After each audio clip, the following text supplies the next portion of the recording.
let's dive into, and I'm quite smiling a lot into this episode. So let's dive into this topic right here, you guys. I am going to be sharing you guys 6 ways to make your students feel important. Okay, so hundreds of brilliant educators, they weigh in with tactics to make kids feel like important members of the school community. So let's dive into this into the best advice. Okay, so when setting priorities, the prevailing wisdom seems to converge on the same fundamental insight. Don't sweat the small stuff. Have you guys heard that? Of course. Separate the weight from the chaff and don't make mountains out of molehills. So inside the classrooms, that advice falls short according to hundreds of teachers who recently responded to Eating Utopia's social media question, which is, how do you make your students feel important? And I'm going to read some of what you guys have to say. So one user said, allow them to use their voice and agency in day-to-day lessons, activities, and events. All right. Another user said, my hashtag broadcast media students run the entire daily news show of their own. Scripts, graphics, videos, teleprompters, audio, video buzzes, so on and so on. And if I'm absent, I tell the sub they know what to do. They know how important they are. Yes, okay, I like that there. Another user said, by actually listening, and I love this, listening to them and validating their experience and ideas, and then adapting lessons to include those live live experience. I love that there. I love that there.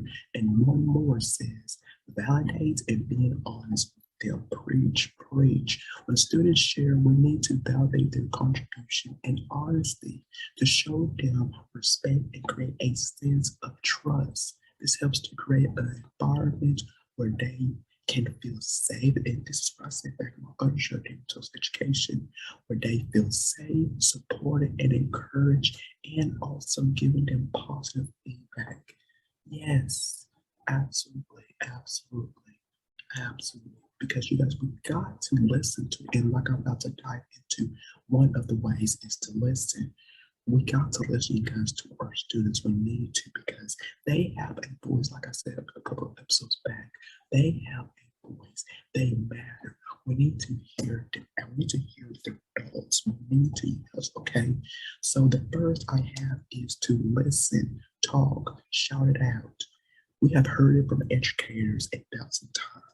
Observing even the simplest rules of social etiquette pays big dividends in schools. The word listen and its many variants appear in the thread more than 75 times, often turned into phrases like just listen to students or spend time listening to them. That's sounded by turns or encouraging. So for many teachers, listening to kids was a whole body experience.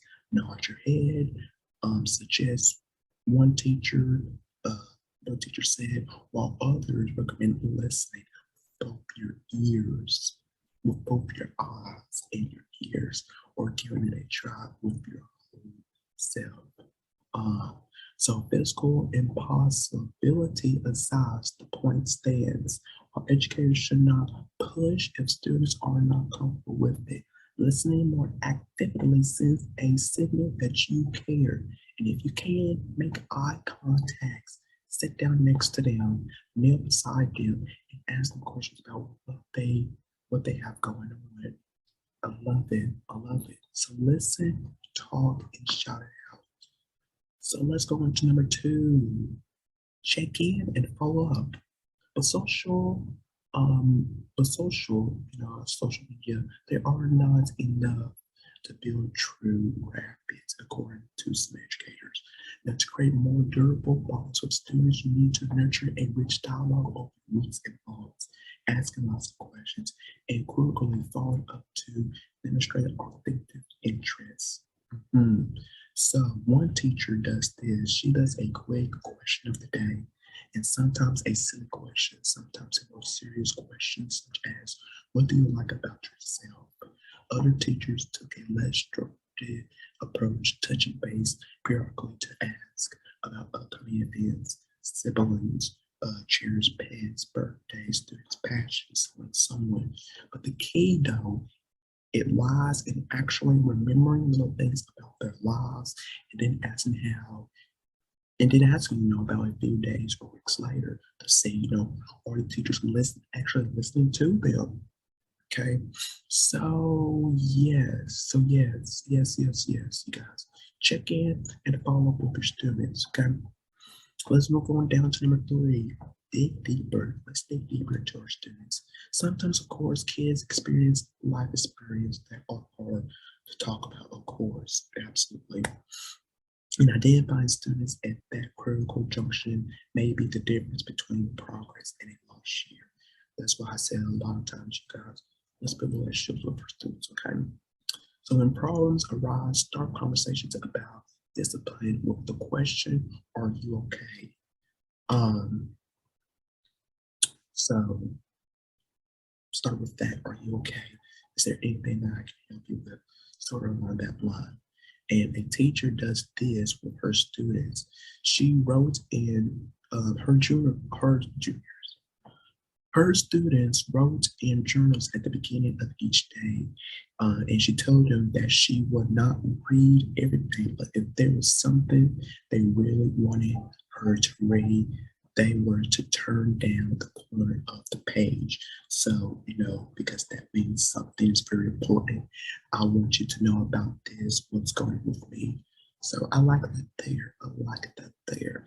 So let's move on to number 4. Be responsive. When you know your kids, when you know your students, you can adjust your curriculum to match student interests, provide alternative assessment options for kids based on their preference, and do a better job differentiating at the individual level, okay? So this teacher does this, have a 2-minute convo with each kid regularly. Ask, how are things going in their lives? What challenges are they facing? You can also try surveys to gather student concerns up more, um, what's the word I'm looking for here? Systematically. Okay, and this is according to um, a middle school teacher. Okay, and she does student surveys every 9 weeks. And when she implements stuff from her students' feedback, she lets them know that she's doing this because she heard them and they matter to her. Absolutely, like absolutely. That deserves a hand clap. That deserves a hand clap right there. Absolutely, absolutely. So yes, and by turning social insights into a tool to build and mold your lessons in classroom environment around student interests, educators they reinforce a culture of safety and inclusivity where students see themselves representative. All right, so let's move on down to our 5th one, demonstrate to them, or whatever, democrats. So like any intuition, schools, they are in and virtually reinforced artificials, power structures leading to environments that feel just okay. So adjustments in perspective can communicate respect to your students and humanize classrooms. That version of the phrase, treat them like real people. Let's do that to our students. Let's treat them like real people. Let's not treat them like they're just nothing. We don't want that from our students. We don't want that. Treat them like real people. Treat them like real human beings. Okay, including talk to them like humans and treat them as a person first, student second. Absolutely. Absolutely. Educators, I challenge you to do that with your students for the upcoming school year. Okay. So the dynamic should work both ways. Students need permission to access teachers as a person. according to one teacher. And simple gestures like saying you're sorry or sharing personal stories as appropriate can make a real difference. So a teacher shares her mistakes and her dumb decisions and her failures and explain how I'm not, this is what it says, you guys, okay? And she explains how they all led to where she is today, right now. And she fights to be human to them. She fights to be the real version of herself. Be the best. Be you, you guys. Be you. Be authentic. Be authentic. Be your authentic self. As I tried to say that. Okay. Be your authentic self. And finally, you guys, we have our last six. Know when to fold them.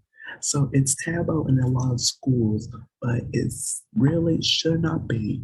So years ago, when a teacher taught high school English and history, she would sometimes read the room and call it a day 5 minutes before the period ended. And she would just talk and joke around before the bell, send everyone scurrying out the door. And she thinks we all benefit from that decision. And she thinks the next day lesson went more smoothly. So this teacher right here is not alone. Educator Jennifer Crutches insisted that she is real with her students. So some days she filled the room and no, we are not going to get as deep into content as I want to. And she tells them that it's okay. Another teacher put it a little more colorfully. Okay, sometimes you have to assess everybody's body language and say, screw the lesson. All right, let's just screw the lesson, period. Okay, teachers need to be able to exercise that kind of decision within reason without second guessing from other teachers or the administrator. Mm-hmm. Mm-hmm. I like that. I like that. I like that. There. So there you go. You got 6 ways to make your students feel important because we want our students to feel important, don't we, you guys? Don't we? We want them to feel important. We want them to feel important. Okay, so yeah, yeah, I preach I preach on that a lot of times onto my show, you guys, Famous Education. Make sure you guys do check out my show and support me from there. So yeah, make sure you do that new episodes, you guys. It comes out every Friday. So make sure you check out that. All right. So